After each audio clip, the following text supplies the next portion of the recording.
கொஸ்டினா? Favourite Tamil actor or actress? Actors. வேற மாதிரி தலைவர் சொல்லக்கூடாது. சார் இல்ல சார், யாராவது ஒரு இன்னொரு விஷயம், இந்த விஷயம் வந்து அது எந்த அளவுக்கு அது உண்மையா இருக்க வாய்ப்பு இல்லதான், ஆனா வந்து இருக்கவும் வாய்ப்பு இருக்குன்ற மாதிரி சொல்றாங்க. என்னன்னா இந்த படத்துல வந்து ஷாருக் கான் நடிச்சிருக்காங்க, அப்புறம் இந்த படத்துல வந்துட்டு மம்முக்கா நடிச்சிருக்காங்க, மம்முக்கா நடிச்சிருக்காங்க அப்படின்லாம் சொல்றாங்க. சோ அவர் அதெல்லாம் ட்ரெய்லர்ல எதுவும் நான் பார்க்கல. ஷாருக் கான் பாவம் அவரு ஒரு சீன் நடிச்சிட்டு அதை கட் பண்ணி காட்டு.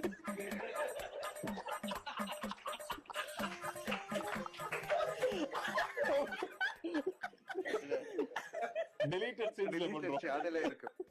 டெலீட்டட் சீன்ஸ்ல ரிலீஸ் பண்ணிடுவோம். Your favorite hobby? சினிமா தான். எனக்கு வேற எதுவுமே தெரியாது. ஹாபியாவும் தெரியாது, ப்ரொஃபஷனாவும் தெரியாது. எல்லாமே சினிமா தான் ஆக்சுவலி. நைஸ். எனக்கா இது மாதிரி இன்டர்வியூஸ் பயங்கரமா